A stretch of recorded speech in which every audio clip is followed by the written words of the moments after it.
I'm back again with another video of mine. You all know me, I'm Mona Lisa Joshi, the founder and director of Chrysanthemum Chronicles.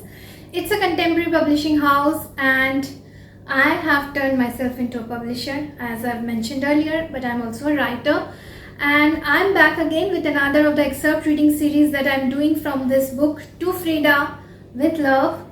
And these are very special edition videos because there are only 7 vignettes, as I've told in my earlier videos. So today I'm going to take up the 4th vignette, but before I start reading from the vignette, let me give you some more details about Frida Kahlo.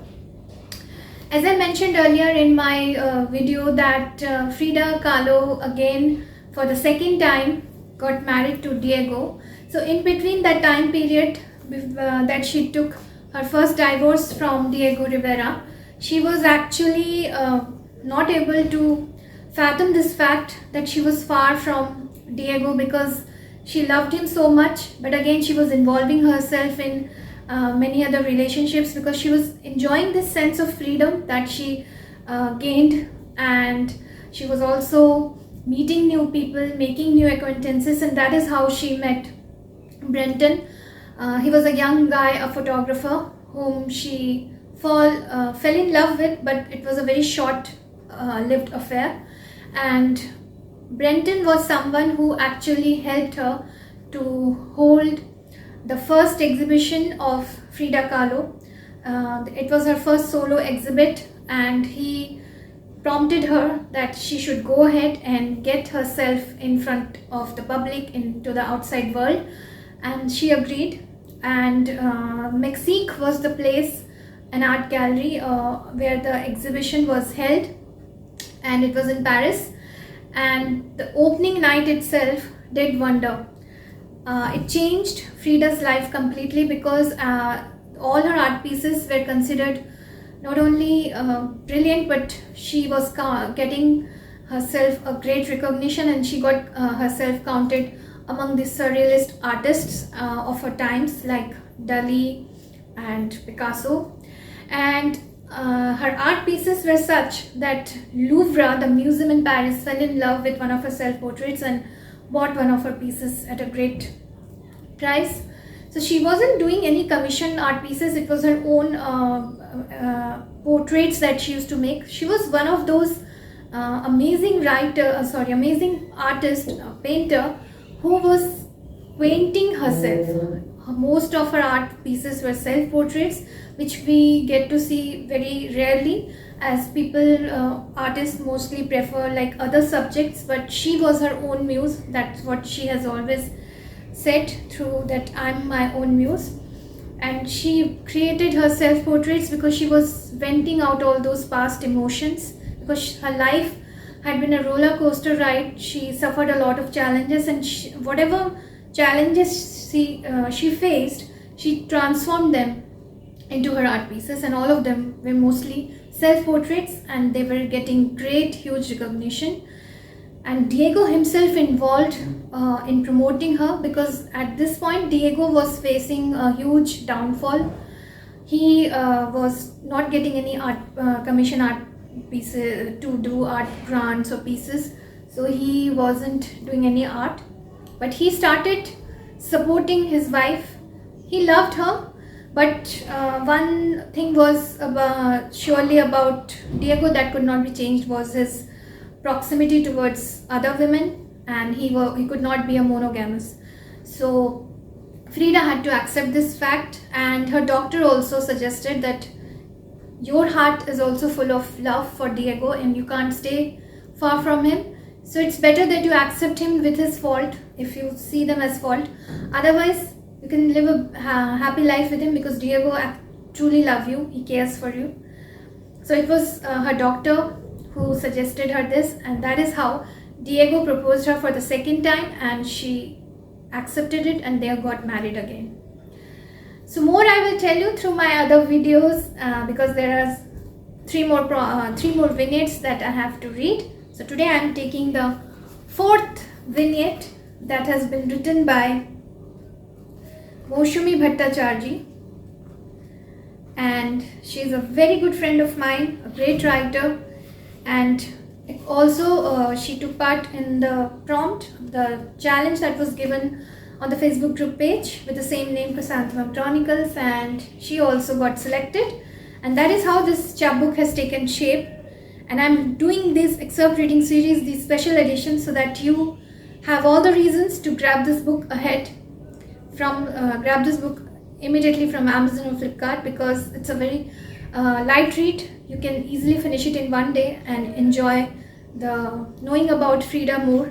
And these are basically candid conversations from the perspective of the writers who have written for it, that if the canvas would have been talking with Frida, how it would have given her some suggestion that don't feel sad or don't feel the melancholy. So this is one of those vignettes again, and its title is Testimony of a Canvas, as you can see. So here I start. Do you hear me? I approached a young bright girl, maybe in her late teens, with apt concentration. She was trying to analyze the painting etched on my bosom. The gallery was full with young enthusiasts from different corners of the world, inspecting each and every painting of legendary artists of all times across the globe. Me, the girl, looked astonished. Do you want to know about Frida Kahlo and her creations? I implored softly.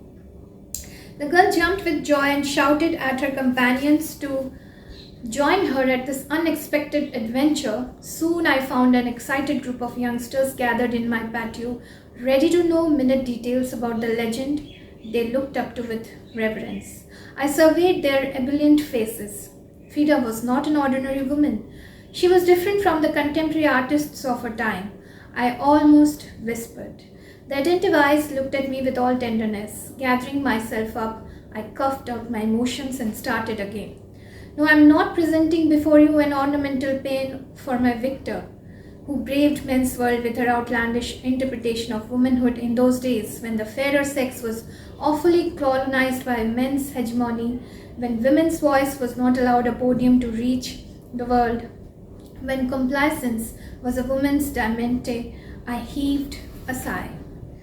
It is a lore, a memoir of a virtuoso, an intense feminist whom I knew intimately, who fought with all her might, embracing her pain and despair, against the parochial attitude of the society to attain her métier in painting, a passion which she embraced with all sincerity to achieve an identity for herself. But it is a little known fact that she dreamed of a career in medicine. Who knows better than me how that pain of a broken dream formed up repeatedly in her expression and remained forever in her heart, to end only in her grave. On myriad occasions I spotted patches of anguish writhing her face, recalling the terrible bus accident at the age of 18, which mangled her body and all her aspirations and left her in pain for the rest of her life. One of her friends truly said, Frida lived dying. Resting on her specially made easel with a mirror fitted on the top, I felt her joyous as well as forlorn breath when she zoomed onto my bosom, splashing her own self while starkly just posing her fantasies through the wild strokes of her brush. I saw her heart stripped raw every time she was deserted or duped by her loved ones. Though she was feisty, vivacious, confident, yet a fragile self of hers dwelt inside, who yearned, like a naive girl, love and warmth of her man and her cozy hearth. She sought, she struggled, but hardships never left her alone. She sought, she struggled, but hardships never left her shore.